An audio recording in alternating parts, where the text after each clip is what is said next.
Ketika kita ngomongin job market, either di Indonesia atau di negara manapun, sebenarnya ketika teman-teman mau anggaplah keterima kerja gitu ya, apa sih yang menyebabkan teman-teman tuh bisa keterima kerja? Teman-teman mungkin mikirnya skill, oke, IPK, oke, pengalaman, oke. Tapi saya sebagai recruiter yang biasa saya lihat kalau apa ya, misalnya pertimbangan seorang kandidat itu keterima atau tidak, faktor besarnya itu adalah seberapa banyak pesaing yang melamar ke satu lowongan pekerjaan tersebut. Kita lihat job market di negara X. Negara X ini adalah salah satu top 5 GDP dunia dan rasio loker lowongan pekerjaan terhadap pelamarnya adalah 1:0,8. Artinya apa? Satu lowongan pekerjaan untuk satu orang di negara X. Dan kita juga ngelihat piramida populasi di sebelah kanan itu sudah menua, artinya sudah semakin banyak angkatan kerja yang harus segera di-replace. Lalu di negara Y, perbandingannya adalah 1:4,6. Artinya satu lowongan pekerjaan untuk 5 orang di negara Y. Dari piramida populasi juga serupa dengan negara X, yang dimana populasinya sudah menua. Dan kita lihat di Indonesia. Di Indonesia piramida populasinya masih banyak ya yang aktif pekerjaannya. Dan rasionya adalah 1:7, artinya satu lowongan pekerjaan itu untuk hampir 7 orang di Indonesia. Jadi saingannya technically lebih banyak. Ini juga ditambah dengan banyaknya informasi yang udah di sosial media ya, soal PHK, terus kemudian fresh grade yang mungkin baru lulus. Angkatan kerja semakin banyak, tapi mungkin lowongan kerjanya yang tidak mengejar. Artinya demand lebih besar atau permintaan loker gitu ya, itu lebih besar, maka kesempatan kerjanya pun juga lebih besar. Di negara X dan Y pasti mereka pemerintahnya ngejar untuk bagaimana caranya meningkatkan natalitas atau angka kelahiran, tapi tentunya untuk strategi jangka pendek dan cepatnya mereka harus mengundang tenaga kerja terampil atau profesional dari luar, atau mungkin kita konteksnya adalah Indonesia. Lalu saya selalu melihat ketika ngobrol sama banyak orang yang sedang melamar pekerjaan, apa sih yang biasanya mereka cari ketika melamar pekerja di luar negeri. Ada 3 dari banyaknya informasi yang mungkin saya kumpulkan, 3 hal yang jadi pertimbangan utama: karir, finansial, serta life quality. Tadi di sesi sebelumnya, Bu Tri Maharani itu menyebutkan ketika belajar soal bisa itu ya, itu belajarnya dari luar. Dan artinya ketika kita mempunyai lingkaran serta pola pikir komunitas yang serupa, itu kita bisa melesat lebih cepat untuk belajar hal baru. Lalu kesempatan dana hibah dan kesempatan kerja. Sebagai seorang peneliti, kemungkinan untuk mendapatkan dana hibah lebih besar, dan sebagai seorang profesional mendapatkan kesempatan kerja lebih baik itu juga akan lebih besar. Saya ada cerita anekdotal terkait penelitian.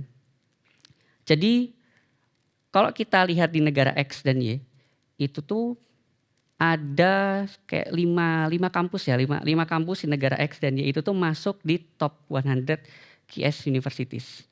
Dan ada teman saya yang bilang bahwa untuk mendapatkan dana hibah dari kampus A di negara X lebih gampang ketimbang negara Y, dengan berbagai macam ceritanya.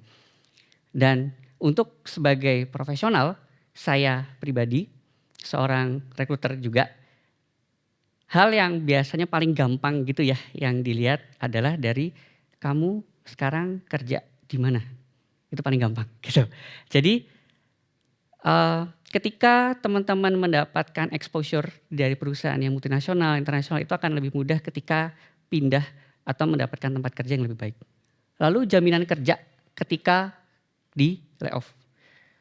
Ketika di negara X, ketika teman-teman anggaplah kena layoff gitu ya, teman-teman harus menandatangani pernyataan kesediaan untuk di layoff dan tidak bisa dipaksa untuk mengundurkan diri. Jika ketahuan dipaksa, itu bisa dibawa ke meja hijau. Di negara Y, ketika teman-teman juga kena layoff, teman-teman diminta untuk mengirimkan profil diri, lalu dari Kemenakernya itu akan memberikan rekomendasi teman-teman untuk melamar ke perusahaan yang mana. Dan teman-teman harus mau memproses. Kalau tidak mau dilanjutkan, harus ngasih tahu valid reasonnya kenapa kamu nggak mau apply. Seperti itu. Lalu kita sekarang bahas UMR dengan beras, perbandingan UMR dengan beras. Di negara X dan Y, upah minimum di ibu kotanya ya, itu setara antara Rp129.000 hingga Rp227.000 per jam. Dan untuk mendapatkan 10 kg beras itu perlu waktu sekitar 2 hingga 2,3 jam. Kalau kita bandingkan dengan Indonesia, upah minimum Jakarta adalah Rp30.700 per jam. Itu perlu bekerja sekitar 4,9 jam untuk mendapatkan beras yang sama di negara X dan Y. Lalu childcare yang lebih mudah diakses. Saya pribadi tinggal di negara yang bisa dibilang childcare-nya cukup menyenangkan ya buat saya. Artinya saya cukup, karena saya sudah punya 1 anak. Dan saya jujur khawatir ketika saya ingin naruh anak saya nih gitu ya di childcare di tempat negara saya tinggal ini. Apakah akan kena ancaman rasisme, apakah akan dibedakan, segala macam. Itu saya tidak mendapatkan kasus yang seperti itu. Dan yang menariknya ya buat saya adalah ketika, ya kan namanya juga saya imigran ya gitu. Yang namanya finansial itu pasti jadi salah satu hal yang jadi pertimbangan kami. Dan di tahun depan anak saya yang masih TK itu akan mendapatkan preschool yang gratis. Dan di negara X dan Y itu juga mendapatkan preschool yang gratis. Walaupun yang di negara Y dengan beberapa catatan. Lalu kecocokan budaya. Kita sebagai orang Indonesia sudah terbiasa unggah-ungguh. Ya. Jadi ketika teman-teman merasa, oh aku kayaknya senang deh dengan budaya unggah-ungguh yang mungkin menyatakan ketidaksetujuannya secara tidak langsung. Negara X adalah negara yang cocok untuk teman-teman. Tapi kalau teman-teman merasa tidak suka gitu ya dengan budaya unggah-ungguh, negara Y mungkin negara yang cocok. Artinya adalah kita sebagai orang Indonesia itu fleksibel bisa masuk ke yang mana. Gitu. Jadi tidak, karena yang saya dengar ya banyak cerita anekdotal juga, imigran atau tenaga kerja profesional gitu ya, dari mereka yang negaranya sudah terbiasa menyampaikan kritik secara straightforward, masuk ke negara X itu merasa tidak nyaman. Seperti itu. Jadi kita sebagai orang Indonesia akan lebih mudah untuk beradaptasi jika teman-teman tinggal milih nih, oh kayaknya aku lebih cocok dengan kultur negara X, lebih cocok untuk kultur dengan negara Y, itu bisa dipilih. Lalu apakah teman-teman mempertimbangkan untuk bekerja di luar negeri setelah cerita ini? That's your choice. Lalu kalau misalnya banyak nih orang anak Indonesia gitu ya yang akhirnya bekerja di luar negeri, Indonesia di bawah bayang-bayang brain drain. Bagaimana caranya kita bisa merubah brain drain ini menjadi brain gain? Paling penting itu adalah kita dan pemerintah bisa mendukung diaspora di luar ini untuk bisa berkontribusi ke Indonesia. Apakah mau dipanggil atau mungkin like working remotely or something. Fulfilling the talent and knowledge sharing gap. Jadi ya sederhana ketika teman-teman kayak oh ada diaspora di luar yang kayaknya kita butuh buat sharing ilmunya. Bisa diundang untuk sharing. Atau mungkin join research, riset gabungan antara kampus A dengan kampus B. Ada cerita anekdotal juga, kebetulan istri saya itu adalah seorang peneliti yang salah satu penelitiannya adalah di tuberkulosis. Kita tahu di Indonesia kasus tuberkulosis kan tinggi ya. Saya mungkin tidak akan deep dive di sini karena saya bukan dokter. Namun istri saya yang kuliah di kampus di negara tempat saya tinggal berkolaborasi dengan salah satu kampus di Indonesia. Hingga akhirnya ada semacam kayak rekomendasi dan paper yang dihasilkan. Dan hal-hal seperti ini akhirnya saya rasa bisa untuk mendapatkan brain gain walaupun diasporanya ada di luar. Kalau kita ngomongin duit yang masuk juga ya, ini informasi dari Kementerian P3MI di tahun 2024, remiten atau duit yang masuk dari pekerja migran Indonesia artinya tidak hanya terbatas di yang blue collar, white collar, kalau kita mau mengkategorikan semuanya, itu mencapai sekitar 255 triliun pada tahun 2024. Dan diaspora di luar ini juga bisa menjadi jembatan untuk PMA, penanaman modal asing di Indonesia. Ada cerita anekdota lagi dari soal PMA ini. Di negara tempat saya tinggal, ada satu perusahaan yang melihat bahwa sepertinya talenta Indonesia yang bekerja di perusahaannya itu bagus gitu. Lalu perusahaan di negara ini menghubungi saya, Prima, bisa nggak dibantu untuk biasanya apa ya, bagaimana caranya buat menanamkan modal atau membuka perusahaan di Indonesia. Oh, saya kurang paham buat bagian itu.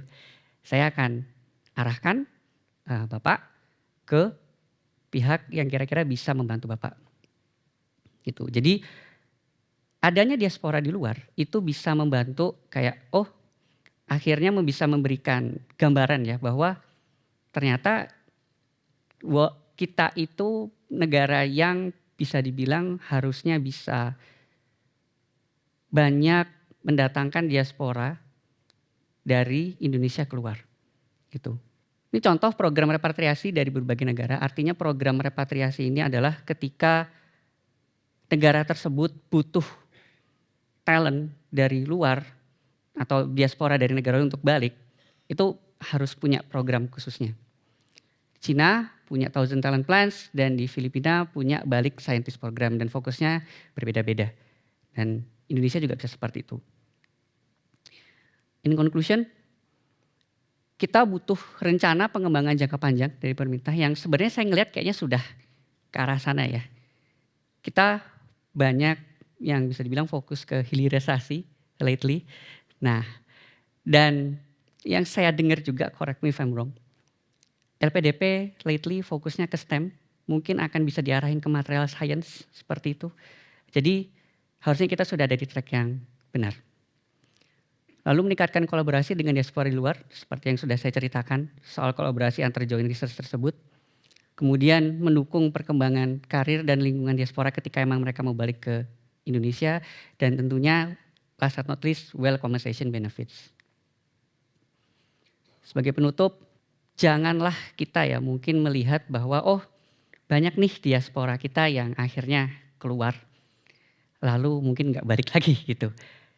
Yang harusnya jadi success factor kita, bagaimana kita bisa membantu atau mendukung diaspora ini yang awalnya dari luar untuk kembali ke Indonesia dengan mendukung mereka menjadi mungkin versi yang terbaik bagi mereka atau mungkin minimal dibantu dengan kayak pengembangan blueprint dari pemerintah.